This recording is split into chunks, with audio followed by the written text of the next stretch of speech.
semuanya, kenalin nama aku Andara Kisyapilia. Aku dari Prodi 3 Teknik Kimia dengan NIM 241419097. Ada yang tahu nggak ya, hari ini aku mau ngebahas apa?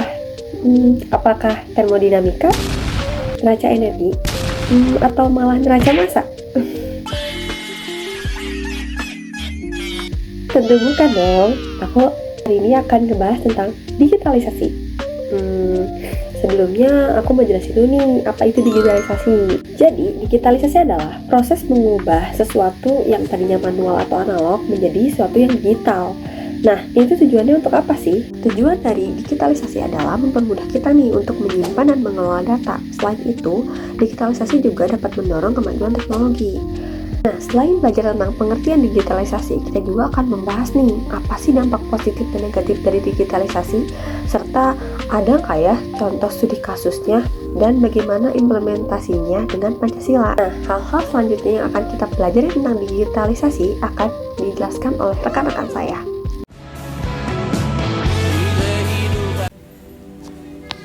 Tahukah kamu bahwa lebih dari 70% penduduk Indonesia kini terhubung ke internet, dan rata-rata orang Indonesia bisa menghabiskan lebih dari 8 jam sehari di dunia digital. Angka ini menunjukkan bahwa digitalisasi sudah menjadi bagian besar dari kehidupan kita. Segalanya kini serba cepat, serba mudah, dan serba online. Tapi di balik itu, muncul pertanyaan penting. Apakah digitalisasi selalu membawa dampak positif? Mari kita bahas. Secara positif, digitalisasi membuat hidup kita jadi lebih mudah. Informasi bisa diakses kapan saja, pekerjaan lebih efisien, dan komunikasi tanpa batas. Dalam pendidikan, kita bisa belajar dari mana saja lewat platform online. Dan di bidang ekonomi, muncul banyak peluang baru, seperti bisnis digital dan pekerjaan berbasis teknologi. Namun, di sisi lain, ada juga dampak negatif yang harus diperhatikan. Interaksi sosial langsung mulai berkurang, karena orang lebih sering berkomunikasi lewat layar. Lalu, penyebaran hoaks, pencurian data pribadi, dan kecanduan media sosial makin marak. Selain itu, tidak semua masyarakat punya akses internet yang memadai, sehingga kesenjangan digital masih terjadi. Jadi, pertanyaannya, apakah kita sudah cukup bijak dalam menghadapi era digital ini? Digitalisasi bukan hanya sekedar kemajuan teknologi, tapi juga ujian bagi kita untuk menjadi manusia kritis, manusiawi, dan bertanggung jawab dalam menggunakannya. Sekian dari saya, terima kasih.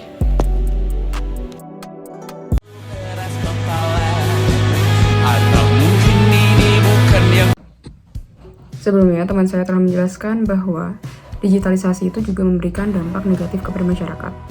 Apakah betul suatu perkembangan digital bisa memberikan dampak negatif kepada masyarakat Indonesia? Saya telah menyiapkan beberapa kasus yang memiliki benang merah terhadap dampak dari digitalisasi. Yang pertama adalah kasus pembulian. Kasus ini terjadi setelah meninggalnya seorang mahasiswa dari Universitas Udayana, yaitu Timothy Anugrah Saputra. Setelah meninggalnya almarhum, terungkap bahwa terdapat grup chat berisi beberapa orang yang mencemooh, menghina, dan bahkan membody shaming seseorang yang telah meninggal. Mereka menggunakan media sosial berupa grup chat WhatsApp untuk melakukan hal yang tidak bermoral tersebut. Hal ini menunjukkan bahwasannya digitalisasi itu tidak selalu memberikan impact yang baik kepada masyarakat. Karena apabila tidak digunakan secara bijak, maka ia akan menjadi media untuk melakukan ujaran kebencian atau bahkan perundungan. Assalamualaikum, pemberitahuan bagi seluruh warga Jawa Timur. Saya selaku Gubernur Jawa Timur, siapa saja yang belum mempunyai motor atau ingin motor baru, silahkan untuk pesan motor murahnya, harganya cuma 500.000. Ini amanah dari saya. Pesan sekarang juga tidak bisa COD ya. Pengiriman bisa hari ini, surat-surat lengkap bisa atas nama sendiri hanya. Inilah 3 kepala daerah, yakni Gubernur Jawa Timur Khofifah, Gubernur Jawa Tengah Ahmad Lutfi, serta Gubernur Jawa Barat Deddy Mulyadi, yang videonya diedit para pelaku untuk penipuan. Dari video tersebut, dapat disimpulkan bahwa penyalahgunaan AI merupakan salah satu tindakan yang merugikan. Pelaku merupakan 3 warga Pangandaran yang melakukan manipulasi visual dan juga audio dari 3 gubernur, yaitu Gubernur Jawa Timur, Ibu Khofifah, Gubernur Jawa Barat, Pak Deddy Mulyadi, dan Jawa Tengah, Pak Ahmad Lutfi, yang seolah sedang menawarkan untuk masyarakat membeli kendaraan yaitu motor dengan harga yang murah. Hal ini merupakan dampak negatif dari digitalisasi yang sangat serius, karena dapat melibatkan orang lain untuk melakukan penipuan dan mengatasnamakan seseorang untuk melakukan kejahatan.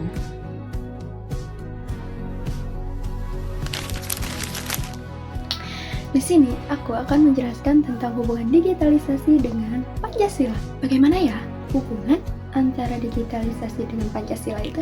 Oke, let's go! Di era teknologi sekarang, digitalisasi harus selaras dengan nilai-nilai Pancasila. Karena untuk menghadapi tantangan seperti hoaks, ujaran kebencian, dan pelanggaran privasi, dan juga untuk memanfaatkan persatuan dan keadilan. Berikut contoh penerapan setiap sila Pancasila dalam era digitalisasi. Sila pertama yaitu ketuhanan yang Maha Esa. Digitalisasi membantu penyebaran informasi keagamaan melalui kajian online dan aplikasi ibadah. Sila kedua, kemanusiaan yang adil dan beradab. Di dunia digital, kita harus menghormati martabat manusia, menghindari cyberbullying, hoax, dan menjaga privasi data pribadi agar semua orang merasa aman menggunakan teknologi. Sila ketiga yaitu persatuan Indonesia. Media digital bisa memperkuat rasa persatuan dengan menyebarkan budaya Indonesia seperti batik, musik, dan pariwisata. Namun, kita harus bijak agar teknologi tidak menjadi alat pemecah belah bangsa. Sila keempat yaitu kerakyatan yang dipimpin oleh hikmat kebijaksanaan dalam permusyawaratan perwakilan. Menekankan partisipasi rakyat melalui e-government, aplikasi pengaduan publik, dan survei online. Masyarakat bisa menyampaikan aspirasi secara transparan dan demokratis. Sila kelima yaitu keadilan sosial bagi seluruh rakyat Indonesia. Menekankan pada keadilan sosial, ekonomi digital membantu UMKM menjual produk secara online dan pembelajaran daring membuka akses pendidikan yang lebih merata, termasuk bagi masyarakat di daerah terpencil. Jadi, digitalisasi harus berlandaskan Pancasila. Dengan menggunakan teknologi secara bijak, kita bisa memperkuat persatuan, menegakkan keadilan, dan meningkatkan kesejahteraan seluruh rakyat Indonesia. Jadi pembahasan yang sudah dipaparkan oleh rekan-rekan saya dapat disimpulkan bahwa digitalisasi itu membawa dampak positif dan dampak negatif. Nah, dampak positif itu seperti apa sih? Seperti mempermudah akses informasi, mempercepat pekerjaan, dan membuka banyak peluang di bidang ekonomi. Namun, digitalisasi juga membawa dampak negatif seperti penyebaran berita hoax atau perundungan daring dan manipulasi digital. Nah, ini tuh dapat disimpulkan nih bahwa digitalisasi ini adalah bentuk kemajuan dari teknologi. Nah, namun teknologi juga dapat disalahgunakan bila tidak diimbangi dengan etika dan tanggung jawab. Maka dari itu, bijaksanalah dalam menggunakan teknologi digital agar kemajuan ini tetap selaras dengan nilai-nilai kemanusiaan dan Pancasila, serta benar-benar memberikan manfaat bagi orang banyak, khususnya masyarakat Indonesia. Demikian video yang dapat kami sampaikan. Wassalamualaikum warahmatullahi wabarakatuh.